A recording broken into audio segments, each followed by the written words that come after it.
వాస్తుశాస్త్రం ప్రకారం ఏనుగులను చాలా శక్తివంతమైన పవిత్రమైన జంతువులుగా పరిగణిస్తారు. అలాగే గజరాజులు అదృష్టానికి సంతృప్తికి చిహ్నాలుగా గౌరవిస్తారు. వాస్తుశాస్త్రం ప్రకారం ఇంట్లో ఏనుగు బొమ్మలు ఫోటోలు పెట్టుకుంటే అడ్డంకులు తొలగిపోతాయని, శ్రేయస్సు సంపద సిద్ధిస్తాయని విశ్వసిస్తారు. ఇల్లు, కార్యాలయాలు, వ్యాపార ప్రాంతాల్లో ఏనుగు విగ్రహాలు ఫోటోలు ఉంచితే అదృష్టం, శ్రేయస్సు, విజయాలను తెస్తాయని నమ్ముతారు. వాస్తు ప్రకారం ఏనుగు బొమ్మను ఉంచడానికి ఉత్తమమైన ప్రదేశం ఉత్తరం లేదా ఈశాన్యం. ఇంట్లో అయినా కార్యాలయంలో అయినా ఏనుగు బొమ్మను ఉత్తరం లేదా ఈశాన్య దిశలో ఉంచాలి. ఉత్తరం, ఈశాన్య దిక్కులు సంపదను, విజయాన్ని సూచిస్తాయి. ఈ దిక్కుల్లో ఏనుగు బొమ్మను ఉంచడం వల్ల సానుకూల శక్తి ఇంట్లో ప్రవేశిస్తుంది.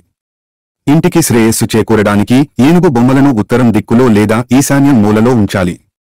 తూర్పు దిశలో కూడా ఏనుగు బొమ్మలను, చిత్రపటాలను ఉంచవచ్చు. సానుకూల శక్తిని, జీవితంలో విజయాన్ని తెస్తుందని నమ్ముతారు. ఇంటి ప్రవేశ ద్వారంలో ఏనుగు బొమ్మను ఉంచడం వల్ల అదృష్టం, శ్రేయస్సు లభిస్తుందని వాస్తుశాస్త్రం చెబుతోంది. చదువులో, వృత్తిపరమైన విషయాల్లో ఏకాగ్రత చూపడానికి, విజయాన్ని ప్రోత్సహించడానికి స్టడీ రూములో లేదా ఆఫీసు గదిలో ఏనుగు చిత్రాన్ని ఉంచితే మంచి ఫలితం కనిపిస్తుంది శాస్త్రాలు చెబుతున్నాయి. లివింగ్ రూములో, హాలులో ఏనుగు బొమ్మను ఉంచొచ్చు. దీనివల్ల దృష్టి దోషం తొలగిపోతుంది. అయితే ఏనుగు చిత్రాలను, బొమ్మలను నేలపై ఉంచకూడదు.